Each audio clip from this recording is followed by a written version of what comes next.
Hello, I'm Dr. Fiona Tewe, and welcome to the World Health Organization's WHO Africa Media Briefing, which is taking place in collaboration with the APO Group.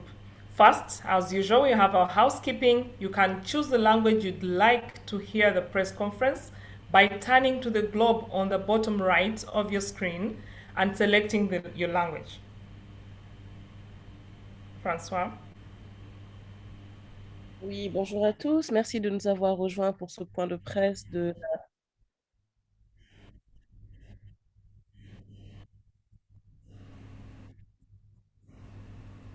Excusez-moi, bonjour à tous. Merci de nous avoir rejoints pour ce point de presse de l'OMS.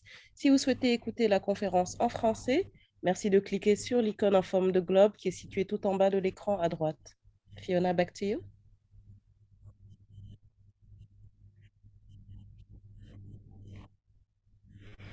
Thank you very much. And at the end of the panelist speeches, we shall give you a chance to ask your questions. You can use the Q&A option at the bottom of your Zoom application, or if you want to go live, also let us know and we'll give you that option. Joining us today from Brazzaville, Congo is Dr. Masiriso Moeti, the WHO Regional Director for Africa, and I will let her now introduce our other panelists. Thank you, Fiona. So good morning and good afternoon, bonjour, bon dia, to all the journalists joining us and to everyone watching online for this press conference on the vaccine rollout across the African region and continent. I'm very pleased to be joined by the Honorable Dr. Osari Enahire, Minister of Health of the Federal Republic of Nigeria, and by the Honorable Dr. Sidi Zahaf, the Minister of Health of Mauritania. Welcome, Minister. Bienvenue, Excellence, Monsieur le Ministre. They will tell us about the COVID-19 vaccine rollout in their countries. But first, a look at the latest on Africa's COVID-19 pandemic. Africa's third wave is at a crossroads. Following 8 consecutive weeks of a fast-moving surge, the rate of new cases slowed down, falling by less than 2% last week, driven by a sharp drop in South Africa, which accounts for a third of the continent's reported new cases.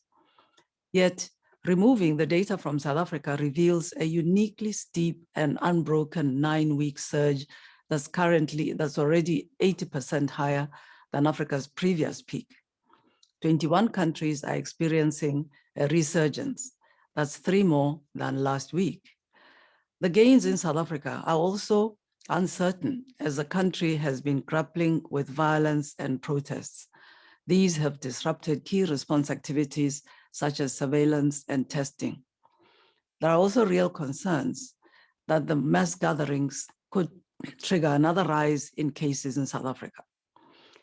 There have now been more than 6.2 million COVID-19 cases and over 159,000 people have lost their lives.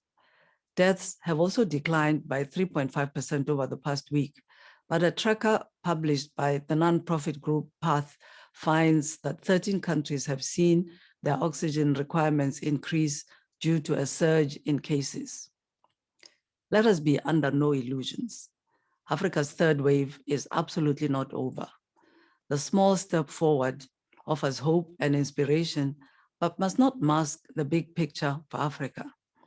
Many countries are still at peak risk, and Africa's unprecedented third wave surged up faster and higher than ever before. The Eid celebrations, which we mark this week, may also result in a rise in cases.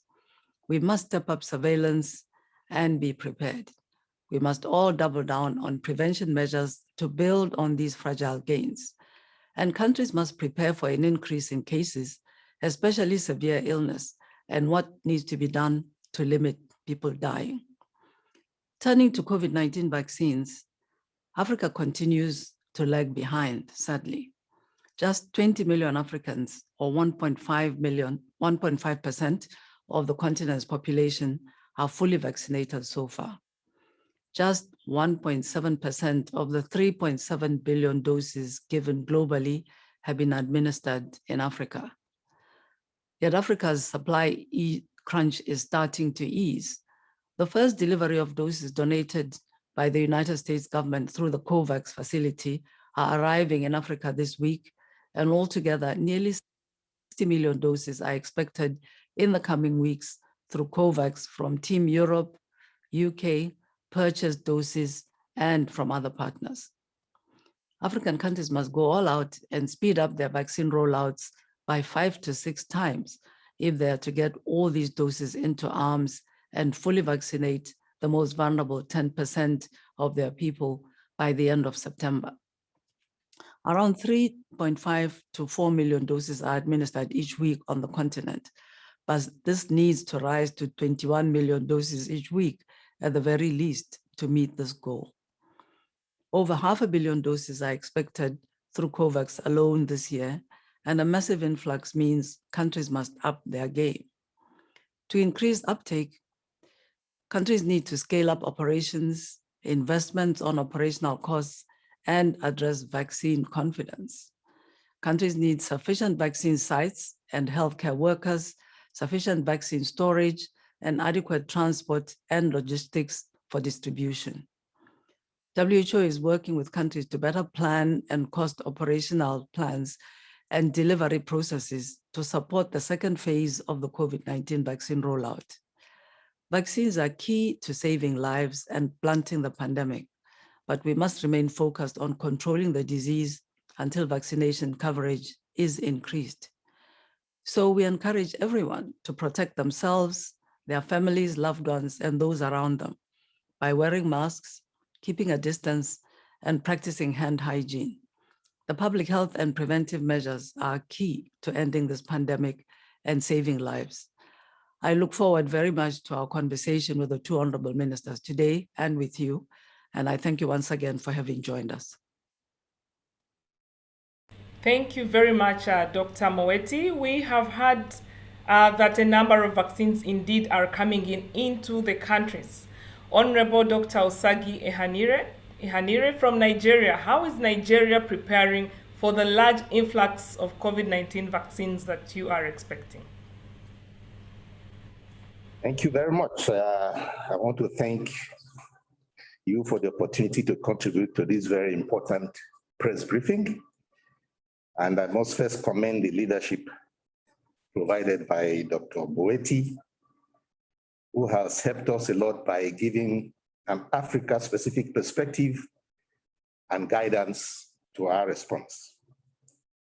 We have had strong support of WHO, Gavi, and also the government of Nigeria with setting up of the Presidential Steering Committee, which brought relevant ministries and agencies together in a multi-sectoral whole of government response mechanism.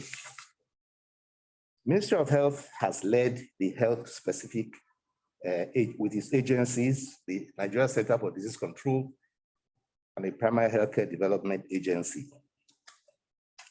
The challenges we have faced are the relatively weak health systems we have and the inequity in distribution of COVID-19 response tools, from PPEs and reagents at the beginning to vaccines at the present moment.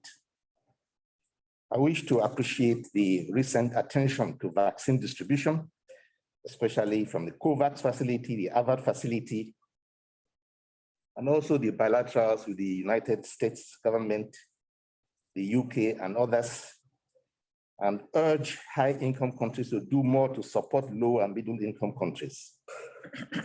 Nigeria received just 4 billion doses of AstraZeneca to start with from the COVAX facility and the government of India. And we started deployment very early, according to the WHO recommendation to prioritize health workers and vulnerable populations.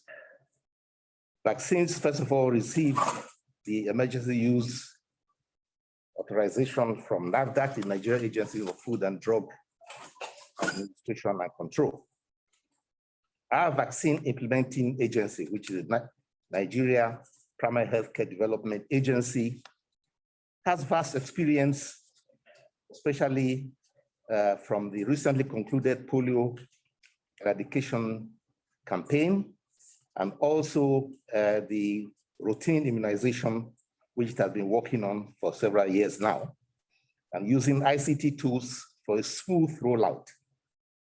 Infrastructure, especially the cold chain, and also precise distribution plans were ready well before the vaccines arrived. And we have already expended by now all the vaccines, with 126% of target population of just over 2 million people receiving the first dose and 70% receiving the second dose. But less than 2% of the target of 112 million eligibles have been reached in our destination to get 70% vaccinated for herd immunity. We have had efficient data management and monitoring well performed by NAFDAC and NPACDA together for all the adverse effects following immunization. However, we have begun to see a pandemic of flu tracks where relevant, variants, the Delta variant is tearing through the unvaccinated population. And we also see the unfortunate surge in cases in India a few months ago, and the similar surge now beginning to rear its head on the continent of Africa. In Nigeria, the Delta variant was detected about 2 weeks ago, and we have begun to see a gradual increase in the number of cases. We worry a lot about that because our demographics are similar to India, and we have instituted various alert mechanisms. First, new prioritization of areas with high prevalence, especially when vaccines arrive, and also generally the prevention infection control mechanism. We have begun campaigns in all communities to adhere to non-pharmaceutical interventions and also the public health measures that have been much touted in our country. There is no doubt that we in Nigeria, and like most of the other African countries, will continue to suffer from gross inequity.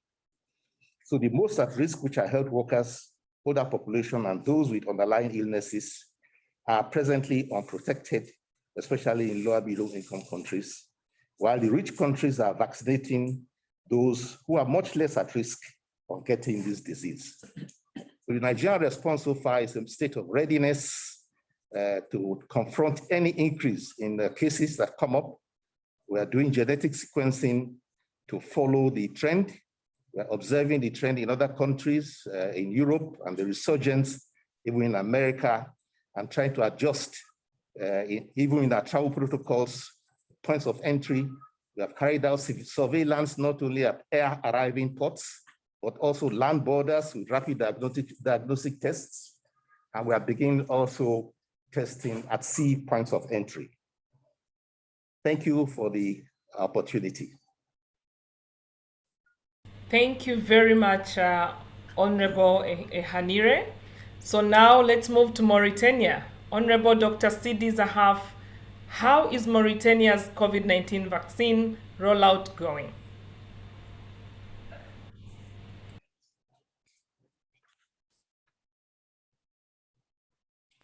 Dr. Zahaf, Honorable. Excusez-nous, madame, le ministre vient d'un moment à l'autre. On l'attend d'un moment à l'autre. Il était dans une réunion et il vient d'un moment à l'autre. Donnez-nous quelques minutes, s'il vous plaît. That's very fine. That's more than fine. So, okay, here, this is the minister, right? Welcome, Honorable Dr. Zahaf. So I had a question for you, and could you tell us how Mauritania's COVID-19 vaccine rollout is going?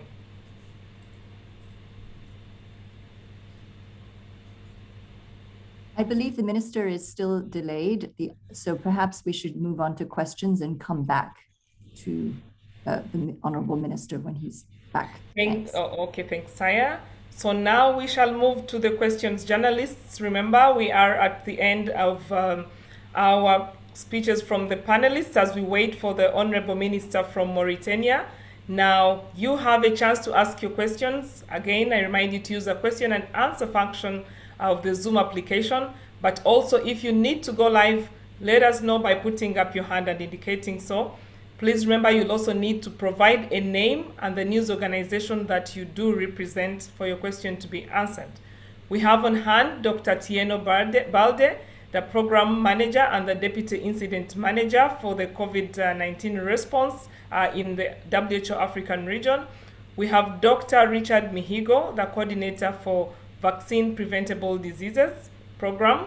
And we also have Dr. Nixie Gumede, who is the Regional Virologist. And all your questions, we hope, can be answered today. So we start with a question from Naftali of Shinwa. And this goes to you, the Honorable Minister in Nigeria, and says, do you think that African countries are sufficiently prepared for the next phase of the COVID-19 rollout? So I'll hand this over to you, Honorable, and then we can have Dr. Moeti also give a comment on the same. I do not believe that all African countries are that prepared. There are countries that require some support. And I know that WHO has been very helpful in trying to offer assistance and support, not only in training and in advice, but also in organizing the infrastructure that's required, cold chain equipment, and distribution plans. In Nigeria, we are very worried because of our population and the similarity with India, both high population density, and the fervor for politics and religion, which lead people very often to ignore the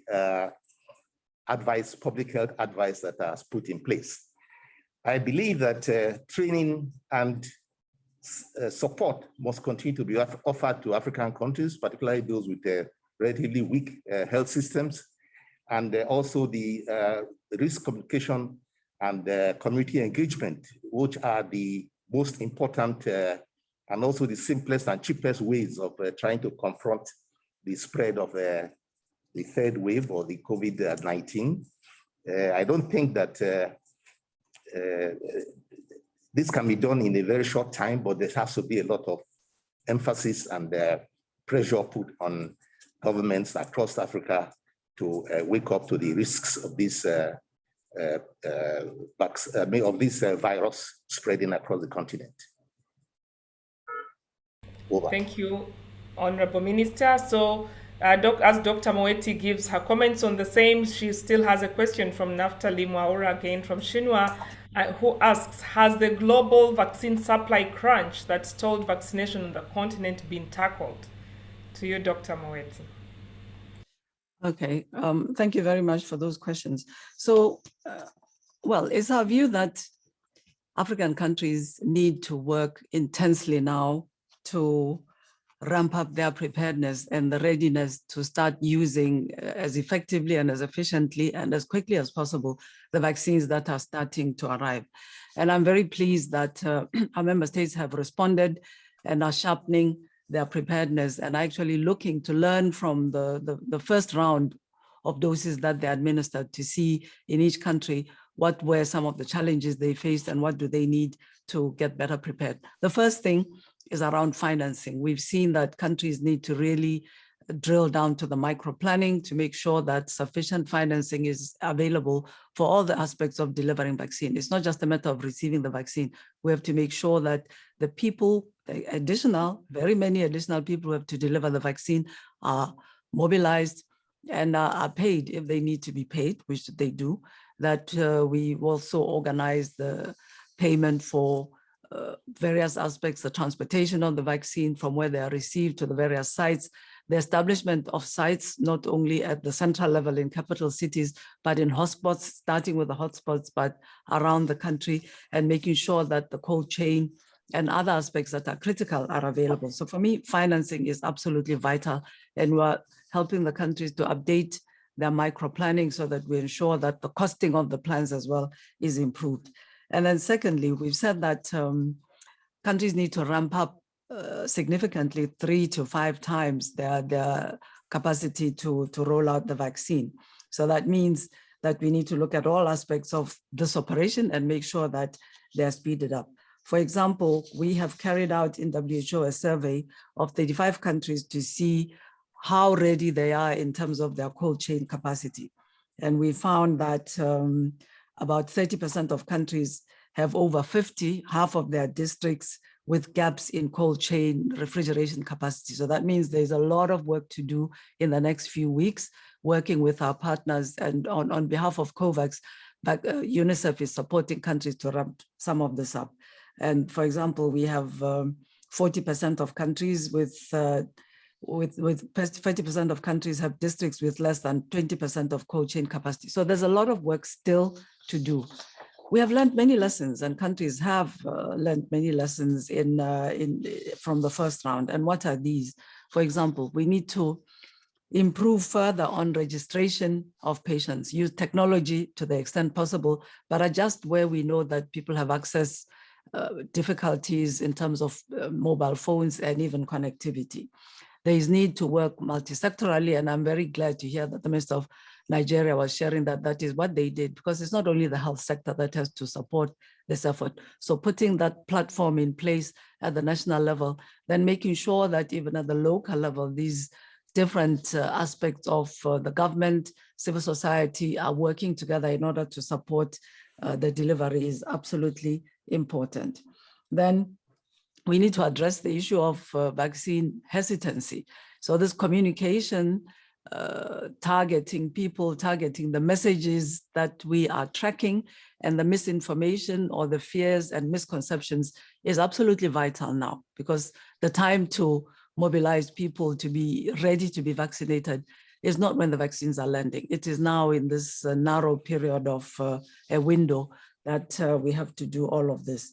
And then, of course, we have to use influencers, leaders that people believe in. They need to be indicating that they are going to be vaccinated. The more we see people in leadership positions being vaccinated, the better. I believe we also need to work with people who have been vaccinated.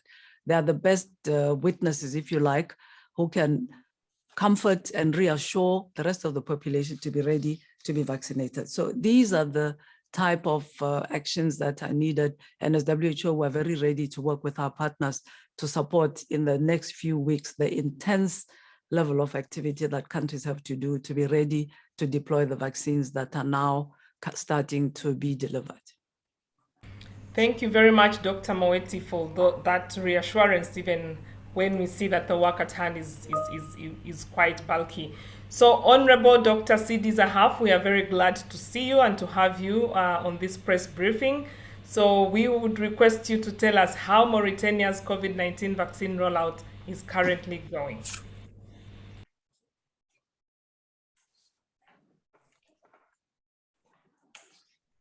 Bonjour. Merci beaucoup pour nous avoir invités à cette réunion très importante. Je salue la directrice régionale de l'OMS, l'ensemble des partenaires ici présents et les représentants de la presse. Alors, pour ce qui est de la Mauritanie, notre plan national de déploiement des vaccins vise à vacciner 63% de la population.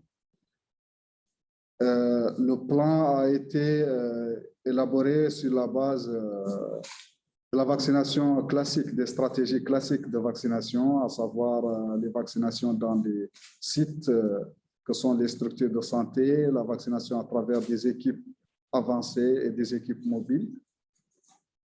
Mais aussitôt, avec la livraison séquencée des vaccins, on s'est rendu compte que cette planification, cette vaccination est toute particulière. Elle est différente des activités de vaccination qu'on a connues jusqu'ici, parce que jusqu'ici, les campagnes de vaccination qu'on a eu à organiser sont organisées avec le nombre de vaccins requis qui est déjà disponible. Et donc, il s'agit de déployer la logistique pour distribuer les vaccins disponibles et lancer une opération de vaccination de quelques jours pour atteindre les cibles fixées. Alors, cette fois-ci, c'est comme si on reprend les mêmes activités chaque fois quand on a un lot de vaccins. Aussi, certains vaccins avec des rappels aussi constituent une autre difficulté à laquelle nous sommes confrontés, comme certainement tous les autres pays, parce que quand on reçoit des vaccins, on essaie autant que peut se faire d'administrer ces vaccins en première dose, et donc il faut attendre la seconde dose, et c'est le cas actuellement de la Mauritanie où nous avions récemment organisé une campagne de vaccination en quelques jours pour écouler une quantité de vaccins AstraZeneca qui devait périmer en fin août. Alors, on a dû administrer tous les vaccins et nous sommes en attente de la deuxième dose de vaccination. Ceci étant dit, nous comprenons parfaitement les difficultés pour ce qui est de la distribution des vaccins, compte tenu de leur disponibilité au niveau global. Et nous remercions vraiment tous ceux qui ont contribué à la mise en place de ces mécanismes globaux, multilatéraux, bilatéraux, pour un accès équitable à la vaccination. Parce que tout simplement, compte tenu de cette situation d'insuffisance de vaccins, sans ces mécanismes, certainement, nous n'aurions pas pu avoir des vaccins, quelle qu'en soit la quantité. C'est pour cela que nous remercions vraiment les efforts consentis par l'OMS, par Gavi, par l'ensemble des partenaires dans le domaine de la vaccination pour mettre en place ces mécanismes qui permettent à tous les pays d'accéder aux vaccins. Nous comprenons parfaitement le problème de disponibilité des vaccins, mais nous pensons que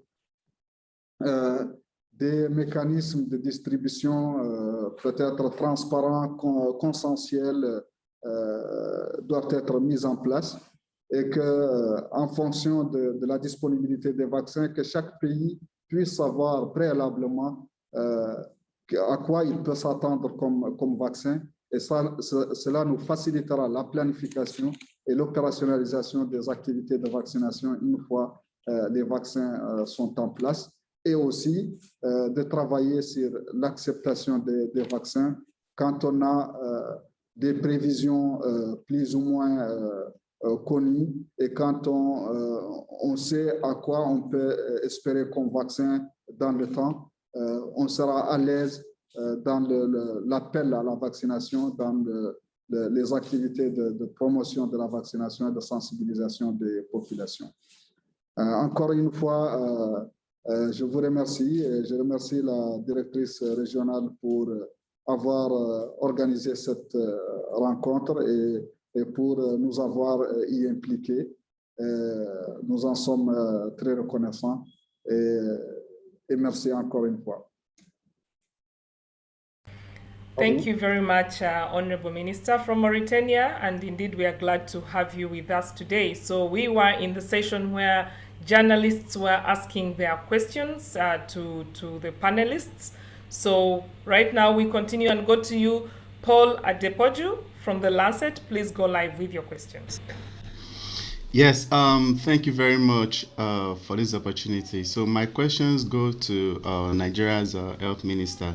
Nigeria has used up 99.97% of vaccines received, but while over 2.5 million people got the first dose, only about 1.4 million people got both doses. So what is the plan for the remaining 1.1 million people that are yet to get the second dose? And what and when is the next vaccine shipment coming in? And what is Nigeria doing to join South Africa and others that are involved in the discussions around local vaccine production in Africa, considering Nigeria is the continent's biggest vaccine market and could still be vulnerable to other countries' decision to restrict exportation of vaccines in their own national health interest right now and in the future? Thank you very much.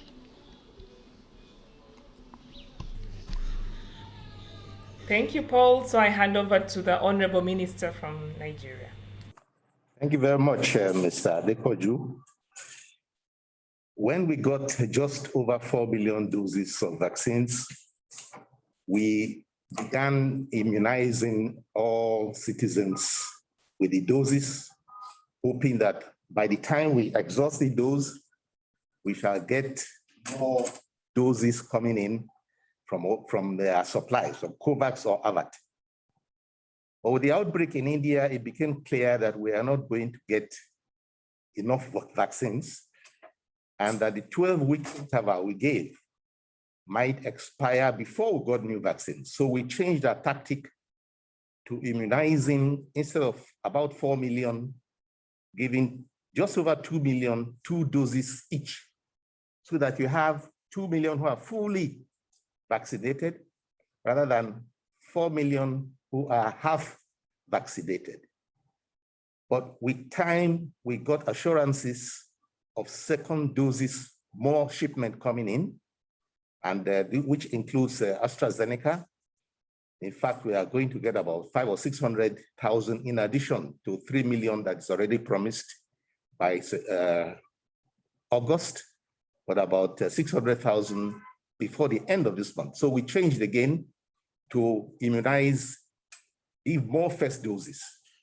We do hope that by the time the 12 weeks elapse, we will have received enough doses of the AstraZeneca vaccine, which is the only vaccine we are using so far, to give second doses to all the others who have had only one dose so far. So the strategy for more vaccination, for more vaccines is beginning to pay off. And we're expecting other types of vaccines. Now we're expecting more of Moderna and Pfizer, and in fact, Johnson & Johnson, 29 million doses. As for local production, Nigeria is keenly interested in being a hub for local production in Africa. We have worked out a business plan. There is a company in Nigeria, private partnership with government, that is to lead the vaccine production.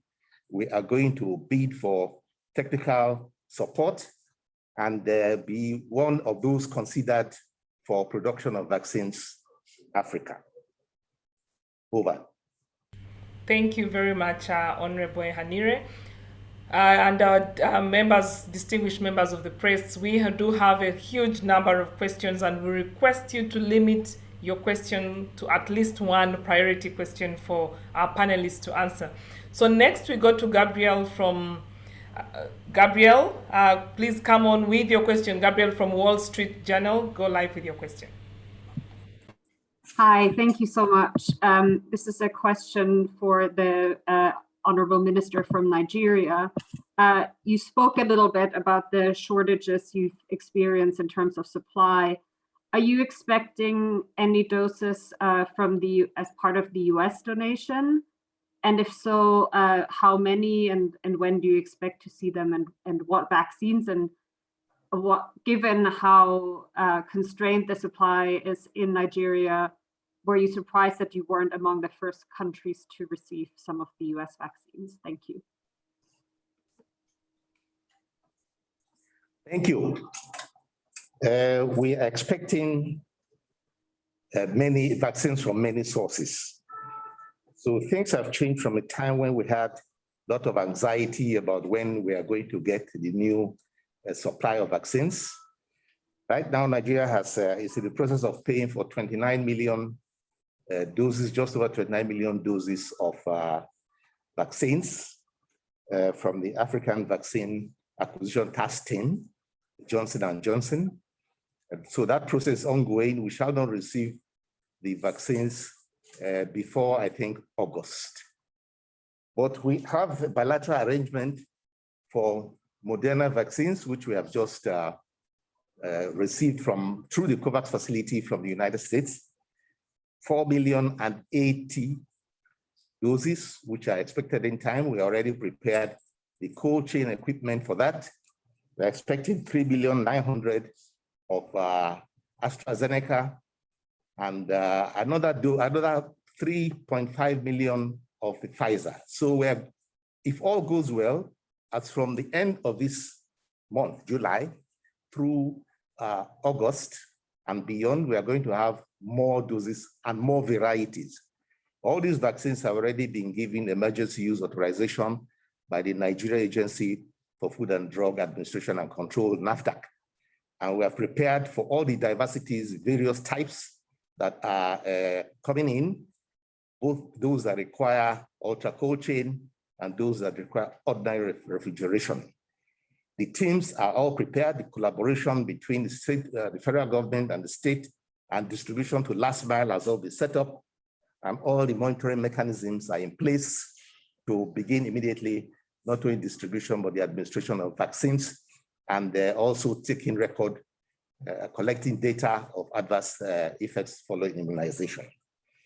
So we are looking to scale up the vaccination capacity, the rate at which it is being administered right across the whole country, with a little bit of emphasis on those areas that are already the hotspot now, mainly Lagos and 5 other states of our country which are not so heavily impacted as Lagos, so that we have a bit of emphasis given to those areas. Over.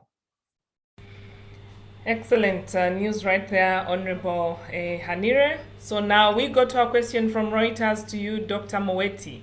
And it says, how satisfied are you with the announcement that the Pfizer and BioNTech SE have made, and the fact that they've struck a deal with for South Africa's Biovac Institute to process and distribute over 100 million doses of their COVID-19 vaccines for the African Union beginning in 2022? And how satisfied are you that the fill and finish is enough technology transfer to reduce Africa's dependence on Europe and the US to make vaccines? Okay, thank you for that important question.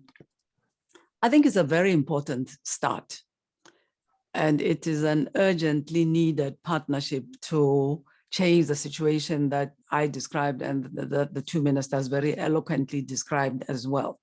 It is very important that we African countries start to acquire vaccines from whatever source, and if it is through beginning with a fill and finish, and that can rapidly be scaled up and make the vaccines available, that is a very good start.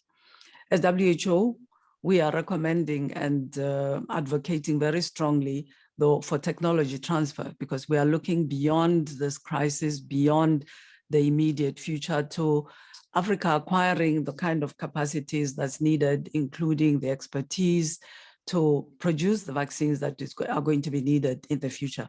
And that will need agreements with the pharmaceutical companies who own the IP, technology transfer, even agreements around the intellectual property, so that we really get into the kind of partnerships that can be sustained into the future, that can build the capacity, indigenous capacity in Africa, indigenous knowledge, ability to use and shared technologies, of course, taking all the precautions necessary in relation to the interests of the IP owners. But it is a very good and important start. All right, so we have a question now for you, Honorable Zahaf, from Mauritania. It comes from Halilu Dagana from the national newspaper Horizons in Mauritania, and it says, how many Mauritanians are expecting a second dose, and are these doses available?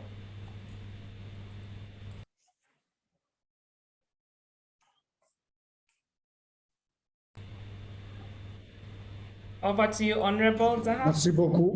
Merci beaucoup. Merci beaucoup au journal L'Horizon pour cette question. En effet, les Mauritaniens en attente de la deuxième dose d'AstraZeneca sont au nombre de 125 000.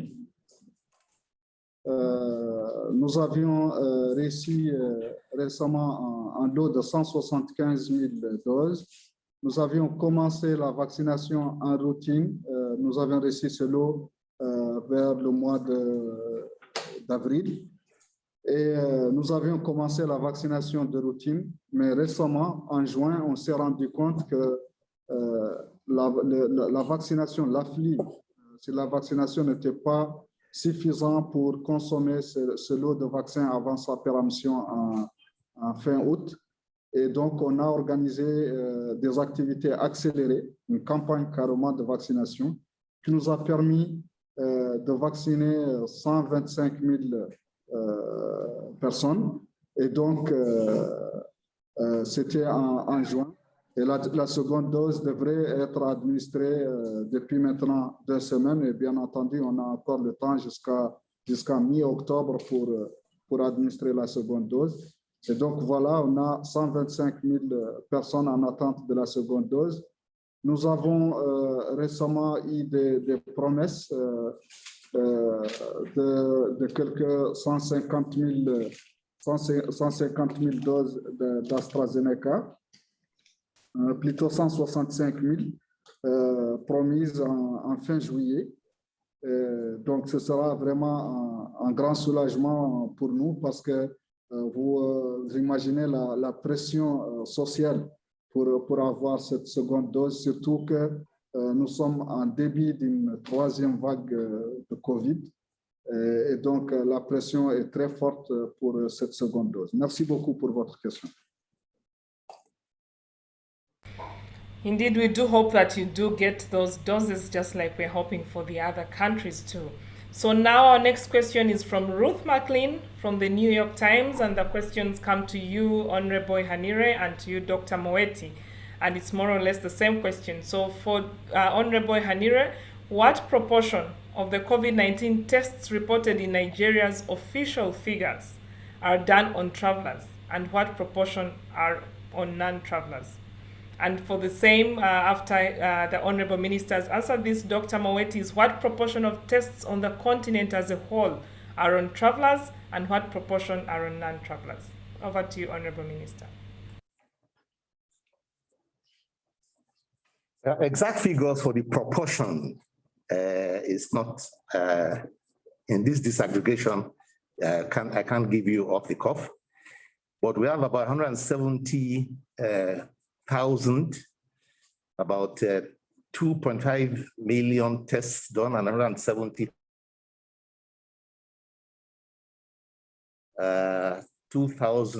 about 2,160 fatalities. And the tests are being ramped up. We have developed a new strategy to do tests randomly working with NGOs at hospitals, airports, and also at motor parks, particularly on travelers internally, despite the advisory to reduce travel internally.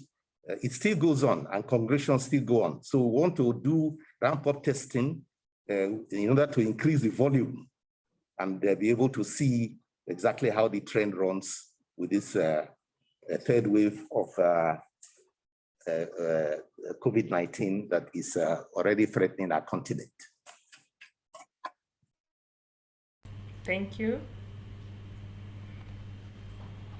To you now, Dr. Moeti. Okay, thank you. That's a very good and important question.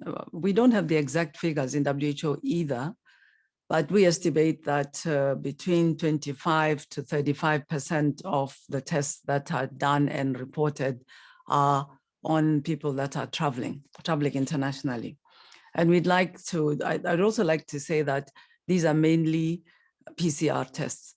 We are encouraging and would like to see countries use even more the antigen rapid tests, because that will enable then some of the testing that needs to be done to follow up on possible cases, to test for clusters of transmission to be carried out to supplement the tests that are being done on travelers. We need to keep a balance between, of course, testing people for the purpose of their being able to travel, and also to keep a focus on the public health interventions, identifying contacts, and making sure that the public health actions of isolating, preventing further transmission are carried out, and to see also when we have intense transmission happening in countries. So we're updating, in fact, our guidance and our advocacy for the use of rapid antigen tests combined with the PCR, and are also urging countries, encouraging, and will be supporting countries to find ways with their partners to report on the testing that is done with using the rapid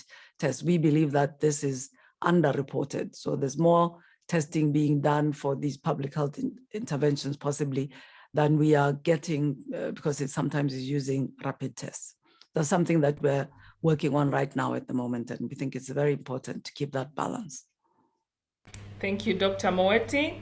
And the next question comes from Danielle Paquette of the Washington Post, and I'll give this to you, Dr. Mihigo. And she says, some countries are receiving doses that expire in a short period later. Are shipping delays widely putting vaccine supplies at risk of expiring before they are used? Yeah, thank you very much, Fiona, and thanks for the question. Yeah, it's true that the short expiry dates of the supplies that are coming to the continent are indeed increasing the pressure on the rollout of the vaccine at country level. But we have seen that since the beginning of this pandemic, the most of the vaccine arrive with really a very short expiry dates. Most of the time, 3 to maximum 4 to 4.5 months, which really create an additional bottleneck in terms of rollout of the vaccine.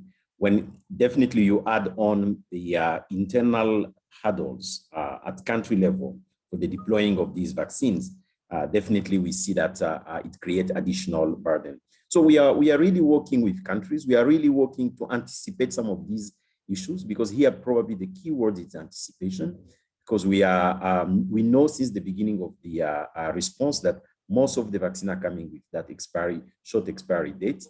So countries are now kind of used to and very well prepared to make sure that these anticipated needs are really addressed at the beginning, so that we maximize the use of the supply when they arrive in the country.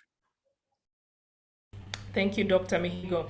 Our next question comes from Camila Malplat from AFP, and it goes to you, Honorable Ehanire of Nigeria, and says, what is the current oxygen production in Nigeria, and is it enough for the whole country? She also has a follow-on question. How do you explain that there are few cases in Nigeria? Is it because people don't get tested? Thank you. First of all, the question of oxygen. Every state of Nigeria has an oxygen production plant, and they're all being repaired at the moment, 30 of them. And the government has sanctioned the building of additional 38 oxygen production plants, which is starting now. We do not think they'll be ready in the next couple of months. There are 38 additional. We're also getting 12 liquid oxygen tanks. We already have 2 on ground, and we're getting additional 12 liquid oxygen tanks, which are produced in 2 sites, 2 cities in Nigeria, to be able to supply oxygen, liquid oxygen, along with vaporizers. We are receiving about over 1,000 oxygen cylinders. And we have been working with industrial oxygen producers to repurpose industrial oxygen into medical grade oxygen. We have also been working with Nigeria Air Force, which has supply oxygen at all points of need in the country. We do believe that by the time we are through with this, we have a very sound oxygen availability, sufficiency all over the country, which will have over 70 oxygen production plants functioning. But as for now, we do not have any distress in oxygen. We are okay. So as for the number of cases, well, I do not know if you think that there are too few, but we have been doing a diligent testing, mostly driven by the states in the country. They are not the volume that we would like, but we are working on being able to step up the testing rate when we are faced with this threat of the 3rd wave of COVID-19 by bringing in NGOs, and not only with working with state governments and local governments, but bringing NGOs who work on a strategy to collect samples and bring them to mass testing sites. So we have it.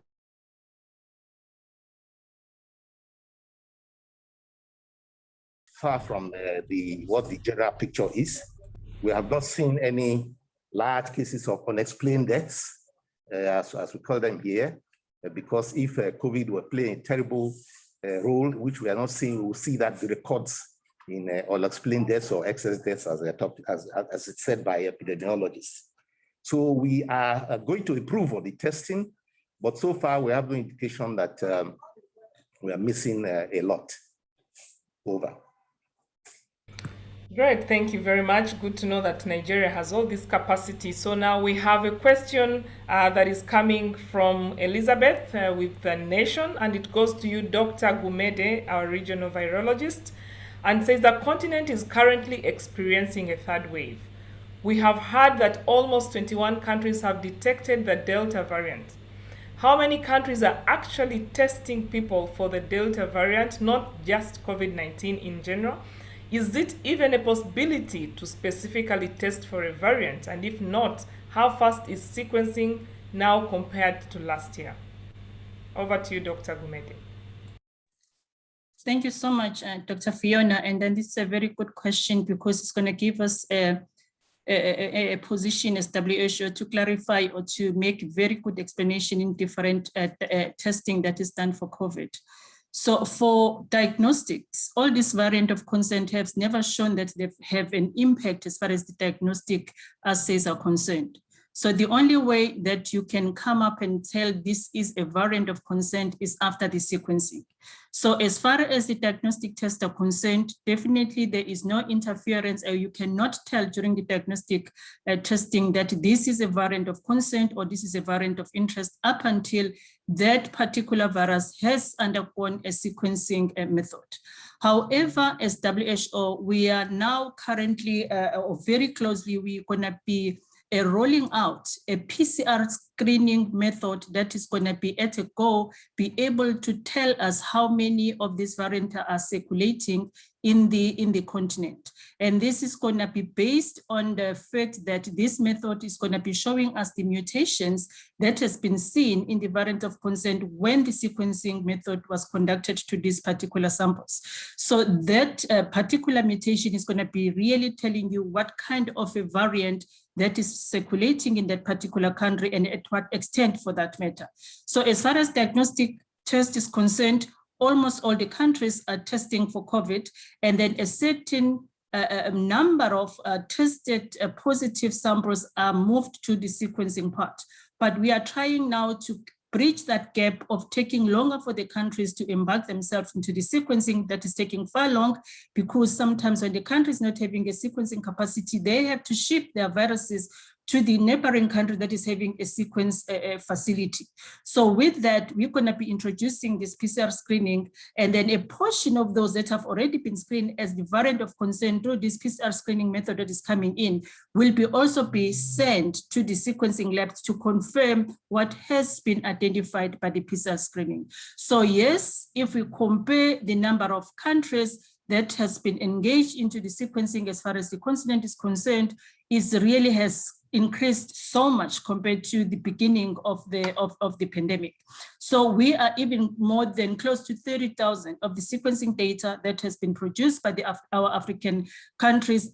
In the entire continent, I think we are only left close to 4 or 5 countries or even 3 or 4 countries that has not reported the sequencing data. So there has been a drastic increase in terms of the countries that has reported the sequencing data in the continent. Over to you.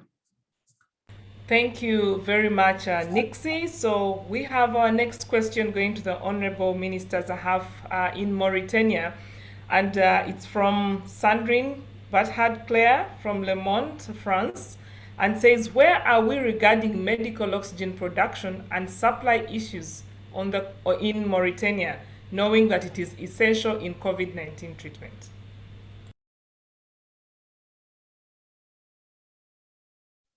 Merci beaucoup. Merci beaucoup pour cette question. J'en profite pour informer d'abord que la Mauritanie vient d'acquérir son séquenceur. Nous sommes en train de l'installer et espérons que d'ici mi-août, il sera opérationnel. Et donc, au besoin, avec bien entendu un peu d'appui technique de l'OMS, nous pouvons aussi recevoir certainement des échantillons d'autres pays au besoin pour le séquençage. Maintenant, par rapport à la question de production de l'oxygène, effectivement, c'est une question très difficile ici en Mauritanie. Nous avons 7 centrales d'oxygène d'une capacité chacune de 430 litres minute. Mais elles connaissent toutes des difficultés de maintenance, de fonctionnement. Aussi, il n'y a pas d'expertise en la matière pour pouvoir assurer la maintenance et la performance de ces centrales d'oxygène. Et aussi, c'est des centrales qui sont utilisées dans les hôpitaux pour l'ensemble des malades. Pour les malades Covid, pour les malades de la réanimation, les malades de pneumo, des services de pneumologie. Donc, parfois, si le nombre de malades augmente, ces centrales d'oxygène connaissent des perturbations et surtout la pression de l'oxygène auprès des malades chute et ça pose des problèmes de prise en charge des malades. Alors, le gouvernement a décidé récemment de renforcer la capacité de production d'oxygène et pour ce faire, nous avons demandé l'appui de l'OMS et nous attendons un expert de l'OMS qui viendrait nous appuyer à développer un cahier de charges, analyser les besoins en oxygène et voir les capacités au niveau des différentes structures hospitalières, et en particulier les structures où des malades Covid sont hospitalisés.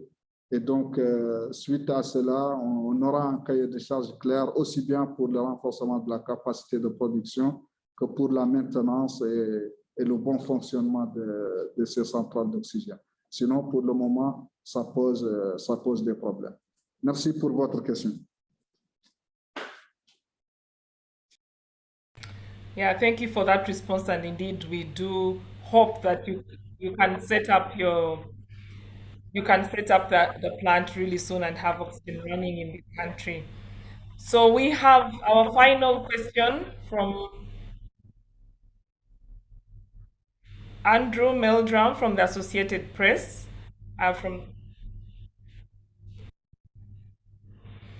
And says South Africa has fully vaccinated more than 1 million and has a goal of vaccinating 67% of the population by Feb 2022. What other African countries have comparable vaccination campaigns? This is over to you, Dr. Mihigo.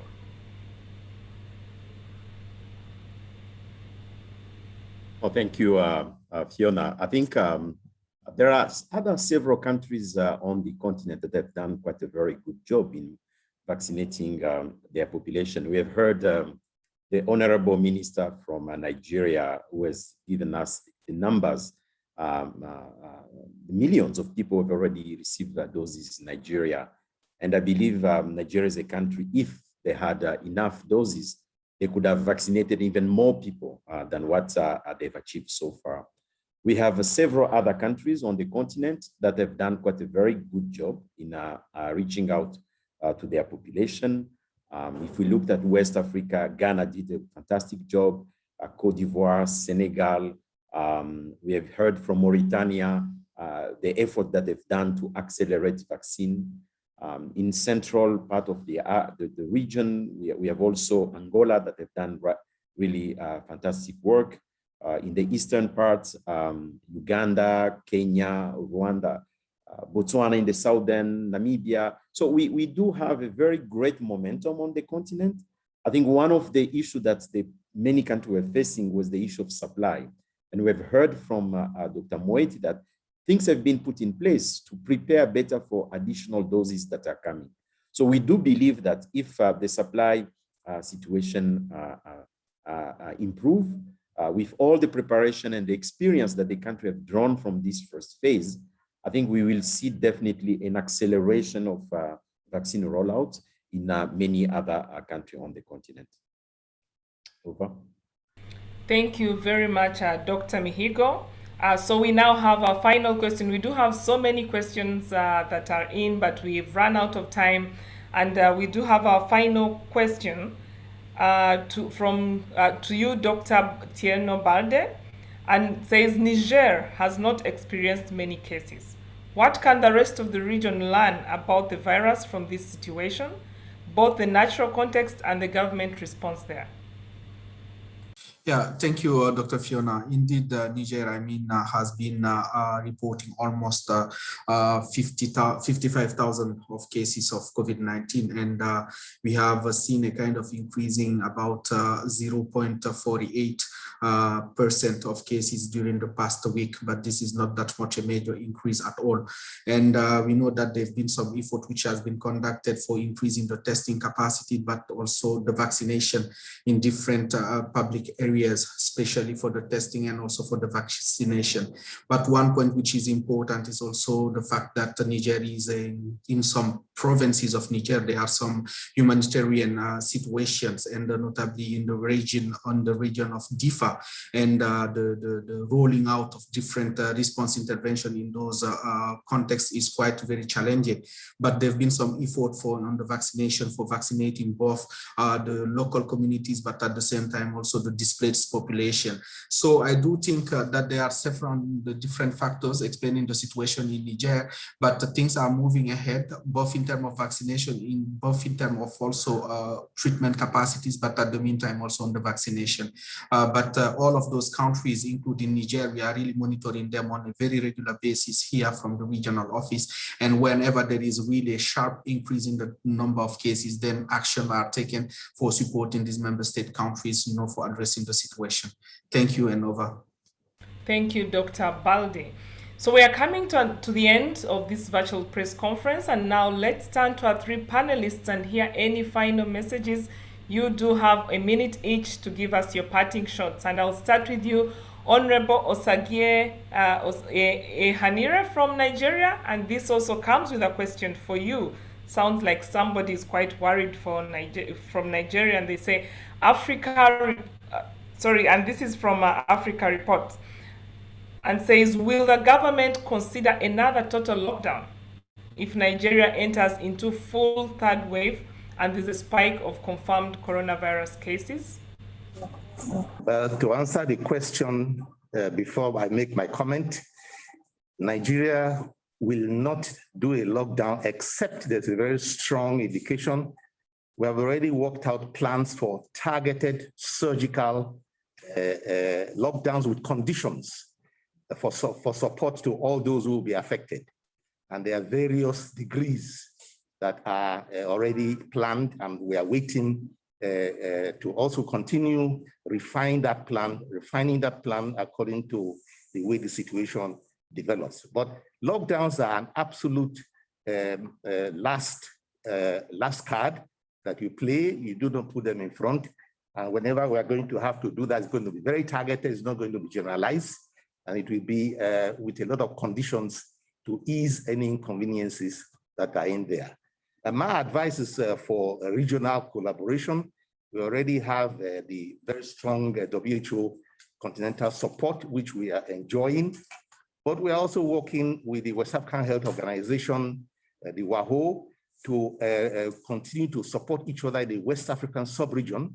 We hold conferences every now and then. We are due to hold another one very soon. Share experiences and also manage our borders, because cross-border activities are going on everywhere, and we must be able to manage these activities so that we do not make things worse for each other. So I will advise that that goes on in other places.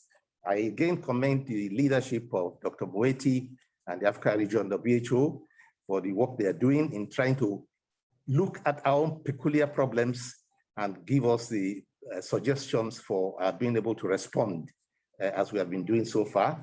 This third wave will be an absolute challenge for us, and if we can manage it well, I believe we will have learned a lot. Over. Thank you very much, Honorable Dr. Ehanire. Now to you, Honorable Dr. Sidi Zahaf from Mauritania, for your parting words.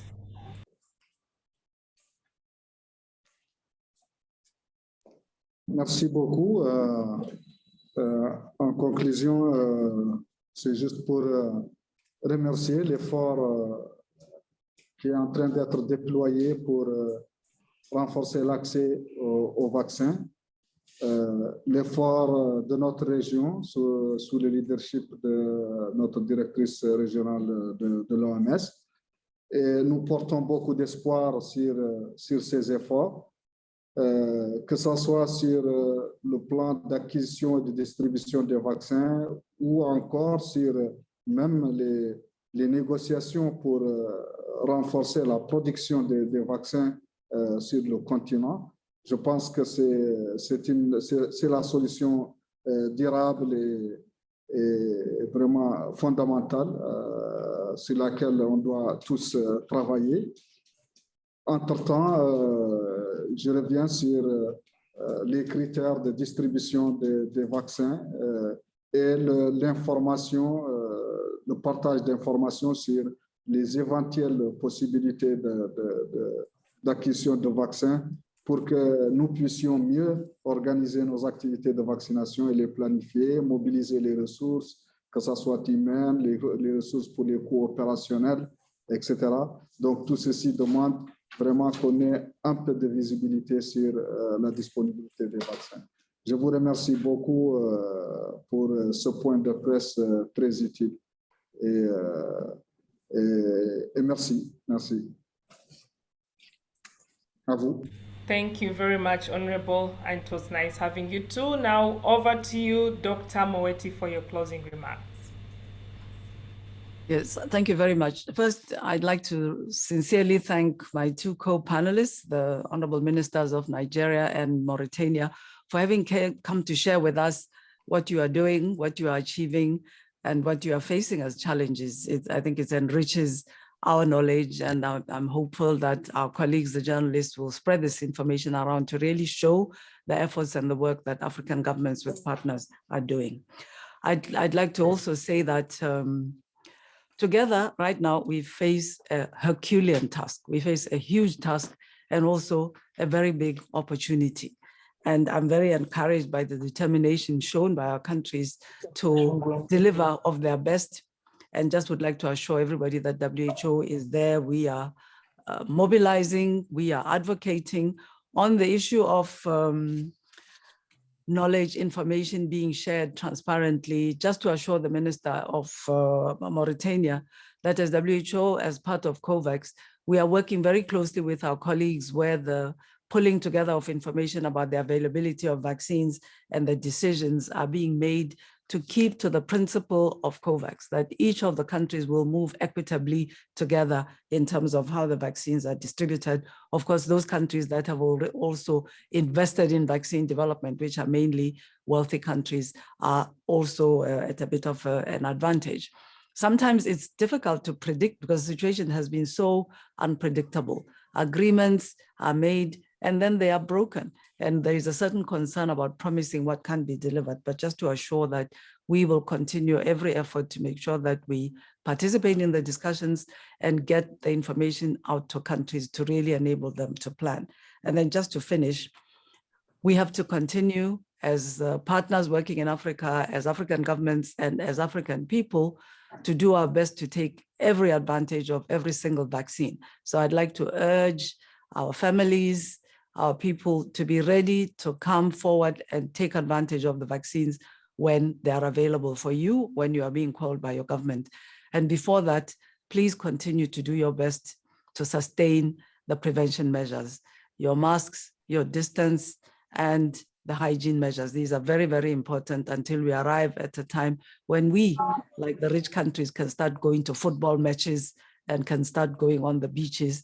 That moment has not yet come. And I'm very hopeful that with the hard work that the governments are doing, we will start to restore normal life on our continent again. Thank you for having joined us for this press conference. Thank you very much, Dr. Moeti, for that very loud and clear final call. So for our Francophone reporters, our experts, Dr. Tieno Balde, the Deputy Incident Manager for the COVID-19 response for Africa, and Dr. Richard Mihigo, the Coordinator for Vaccine Preventable Diseases Program, will stay online for a few more minutes to answer your questions in French. Otherwise, we thank you very much for joining us and do have yourselves a great day.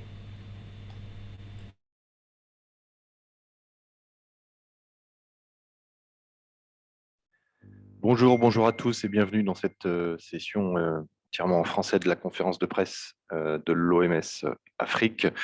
Comme il vient d'être dit, deux de nos experts sont là pour répondre à vos questions. Le docteur Richard Mihigo, qui est coordinateur du programme de vaccination et de mise au point des vaccins, ainsi que le docteur Tierno Baldé, qui est responsable adjoint de l'intervention d'urgence aussi au bureau régional de l'OMS Afrique. Cette première question sera pour vous, docteur Baldé. C'est une question de Sandrine Berthaud-Claire du journal Le Monde en France. C'est une question sur la production d'oxygène médical. Voici la question. Qu'en est-il des problèmes de production et d'acheminement d'oxygène médical sur le continent, qui est un problème crucial pour bien prendre en charge les formes les plus graves de la maladie? Très bien, merci pour cette question vraiment très pertinente en ce moment-ci, lorsqu'on observe un peu vraiment la dimension de cette vague-là actuellement.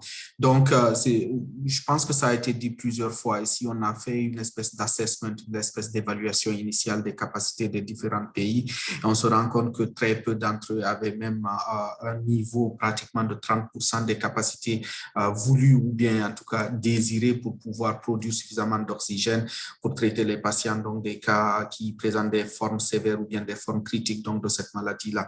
Donc, les capacités sont extrêmement basses et ça fait partie un peu d'une situation que nous héritons ici, là, des capacités des différents systèmes de santé. Donc, cette capacité, elle est faible. Par contre, depuis les quelques mois là où on a vu cette augmentation importante donc, de ces cas-là, notamment et puis donc dans nos pays aussi. Donc de nombreux efforts ont été faits et avec la commande donc au niveau du marché global de plusieurs cylindres donc qui permettent donc de stocker cet oxygène-là, mais également aussi les efforts qui sont faits pour la réparation donc de ces centrales de production d'oxygène. On l'a mentionné tout à l'heure du côté du Nigeria, les actions qui ont été faites du côté de la Mauritanie, du côté de l'Ouganda, ça a été fait, du côté de la RDC, ça a été fait donc pour augmenter la capacité de production en oxygène. Mais en plus de ça aussi, donc on a vraiment acheté assez rapidement, donc soit du côté local ou bien du côté sous-régional et acheminé un peu ces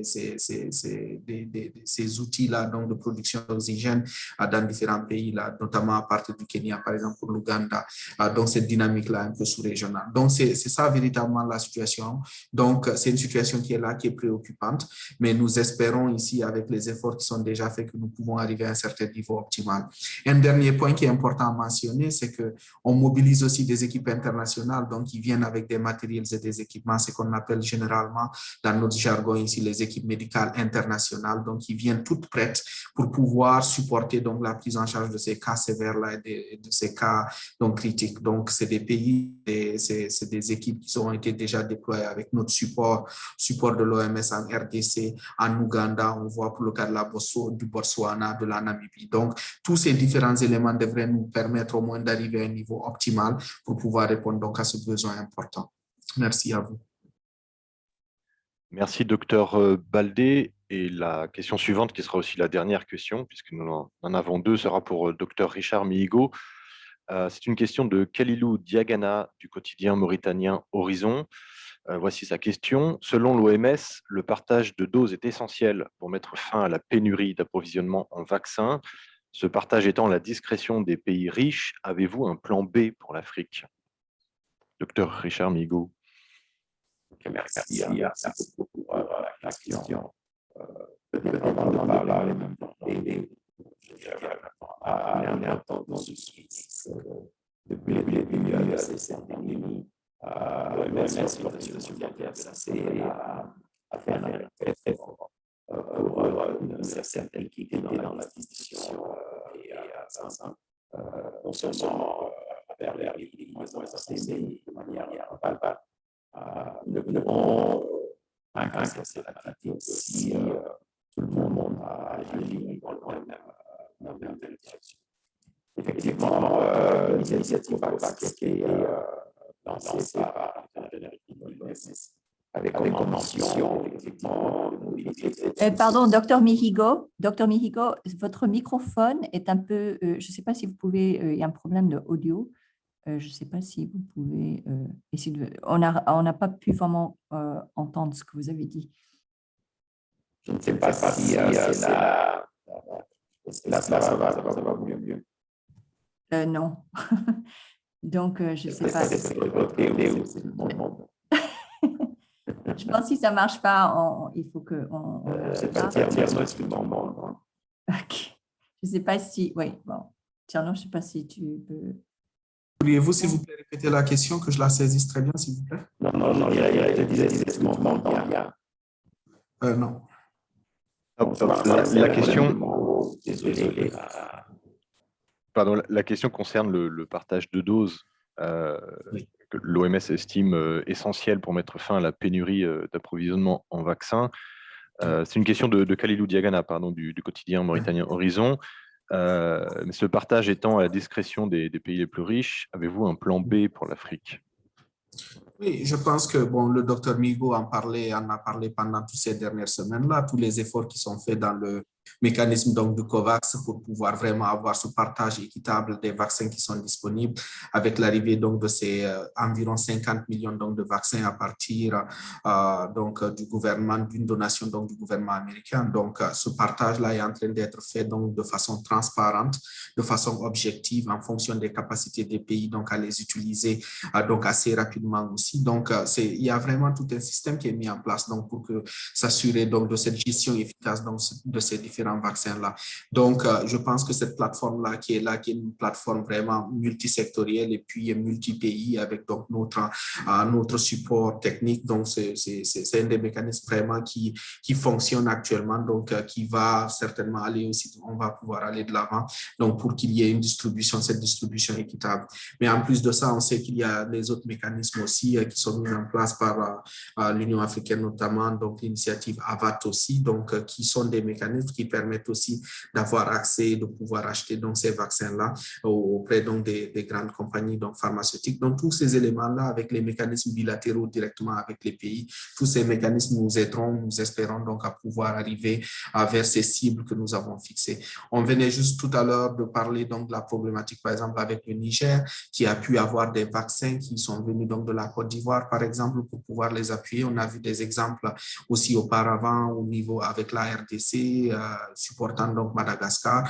Donc c'est vraiment tout cet ensemble-là de mécanismes multiformes quelque part, donc de façon assez disons, dynamique que nous essayons donc d'encourager en fonction de ce contexte-là pour pouvoir adresser ces besoins-là qui sont quand même importants, cruciaux et assez urgents. Merci à vous. Merci, Dr Baldé. Merci, Dr Mihigo. Toutes nos excuses pour les petits problèmes techniques. Voilà, nous avons fait le tour des questions en français qui nous restaient. Je vous souhaite à tous une bonne semaine et je vous donne rendez-vous la semaine prochaine. Merci. Au revoir.